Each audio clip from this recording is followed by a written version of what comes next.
নমস্কার। শ্রী শ্রী ঠাকুরের নাম প্রসাদ। এক হরিনামানন্দে ভক্ত উদ্ধবের হরিবিরহ ব্যথাও দূর হয়। কৌরব আর পাণ্ডবের মাঝে কুরুক্ষেত্রের ধর্মযুদ্ধের সমাপন হলো। সত্য, ন্যায় আর ধর্মের জয়। হলো অসত্য, অন্যায় আর অধর্মের পরাজয়। অন্যায়ের পক্ষে বিশাল বাহিনী পরাজিত হলেও ন্যায়ের পক্ষে সীমিত শক্তির কাছে তারা পরাজিত হলো। ভগবান থাকলেন ন্যায়ের পক্ষে, ধর্মের পক্ষে। যুদ্ধ শেষ। দিকে দিকে শোনা যাচ্ছে স্বজন স্বগণ হারাদের সকরুণ আর্তনাদ। চারিদিকে বিরাজ করছে শুধু শূন্যতা আর শূন্যতা। সমাপন হতে যাচ্ছে দাপর যুগ। দ্বারকাধিপতি ভগবান শ্রীকৃষ্ণ প্রস্তুতি নিচ্ছেন লীলা সংবরণের। তারই প্রাণপ্রিয় ভক্ত উদ্ধবও মর্মে মর্মে উপলব্ধি করতে পারছেন প্রভুর অন্তর্ধানের কথা। অন্তরতম প্রাণনাথের বিরহের কথা ভেবে উদ্ধবের প্রাণ আনচান করছে। অতিশয় কাতর হয়ে উঠেছে তার অন্তর।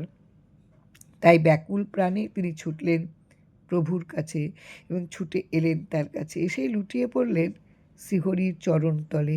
অশ্রুসিক্ত কণ্ঠে উদ্ধব বললেন, ওগো দীনজনের স্মরণ, ওগো ভক্তবৎসল হরি, আমার মন বারবার বলিতেছে তুমি অতি শীঘ্র চলে যাচ্ছ বৈকুণ্ঠে। প্রভু গো প্রাণনাথ, তুমি চলে গেলে কে দেবে শান্তি আমার মনে, আর কে জাগাবে আনন্দ আমার প্রাণে? কি নিয়েই বা বেঁচে থাকবো আমি? ওগো দয়াময়, ওগো দীননাথ, আমায় কি তুমি তোমার সঙ্গে নিয়ে যাবে না?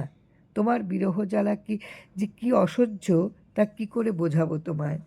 উদ্ধবের এহনো আকুল আকুতিতে কাতর হয়ে হরির হৃদয়, শ্রীহরির হৃদয়। প্রাণ ভরা মমতায় তিনি বললেন, হে উদ্ধব, তুমি যে আমার কত প্রিয়, কত আপন, তাকে তুমি বোঝো না? আজ আমি তোমার কাছে রেখে যেতে চাই আমায় শেষ বাণী রেখে যেতে চাই আমার কর্ম, জ্ঞান আর ভক্তির পরম সম্পদ। মনে রেখো, আমি চলে গেলে ধরণীতে নেমে আসবে কলিকাল। অন্যায়, অত্যাচার, অবিচার, অসত্যে ভরে যাবে ধরণী। অশান্ত আর অতৃপ্ত হয়ে যাবে কলির লোক সকল। হে উদ্ধব, তুমি দুঃখ করো না। এখনই যাত্রা করো বদ্রীধামের পানে। সেখানেই তুমি আমায় পাবে নরনারায়ণ নামে। মনে রেখো, আমি চিরকাল থাকবো তোমারই সাথে সাথে, তোমারই অন্তরে অন্তরে। আমার নাম স্মরণেই তোমার অন্তর ভরে যাবে আনন্দ আর প্রেমে। যখনই সেখানে আমার নাম কীর্তন হবে যেখানে, সেখানেই আমায় পাবে। আরও মনে রেখো, আমি আর আমার নাম অভিন্ন।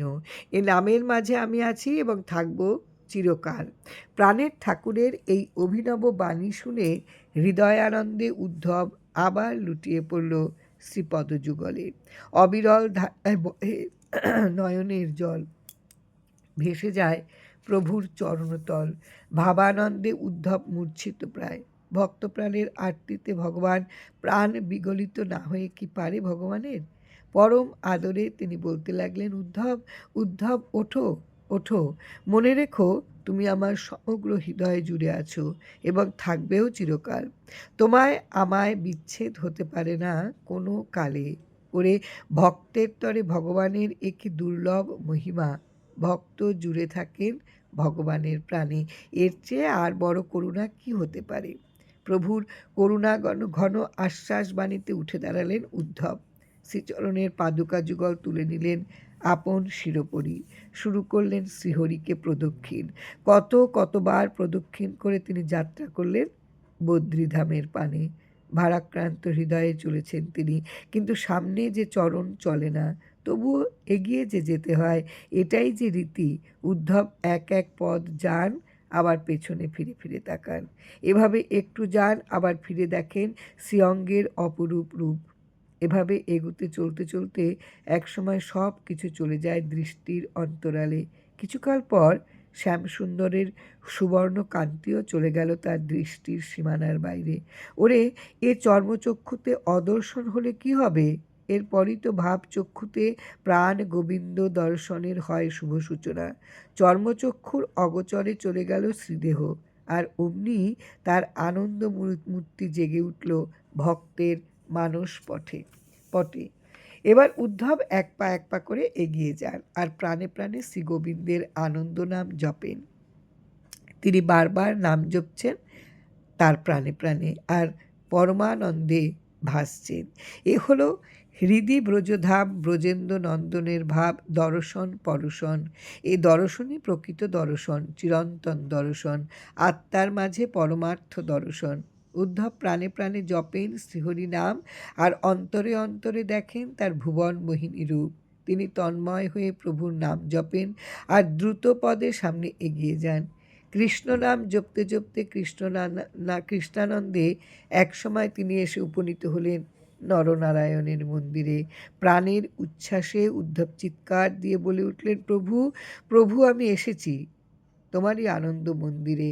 আজ বদ্রীধামের আনন্দমেলায় এসে ভক্তের প্রাণ ভরে গেল পরম উল্লাসে। নিমেষে চলে গেল শ্রীহরির বিরহ ব্যথা। ওরে, এভাবেই হরিনামে শ্রীহরির বিরহ ব্যথা চলে যায় নিরানন্দ, উদয় হয় প্রেমানন্দ। এ আনন্দই তো অক্ষয়, অব্যয়, নিত্য, সত্য, সনাতন। এ আনন্দই তো দুর্লভ ধন, এ আনন্দই তো চিরন্তন। এতেই তো সার্থক হয় জীবন, এ আনন্দই তো সকলে পেতে চান। তাই আজ পরমানন্দের ভক্ত প্রাণের দয়াল ঠাকুর এ আনন্দ নাম জাগাতেই এলেন এ জগতে। তার ভাব এক, বিভূতি অনেক, মহিমা অপার। তিনি এক নামে ভাব নামেই জগতে এলেন। তার আনন্দলীলায় এ আনন্দ নাম প্রসাদের বন্যায় ভাসিয়ে গেলেন ভক্ত হৃদয়ের আঙিনা। আরও কত মহাজন নামের মাহাত্ম্য আর মহিমা কতভাবে প্রকাশ করেছেন, তারও কি কোনো শেষ আছে? নামে কি করে, নামে কি হয়। জয় রাম, জয় রাম।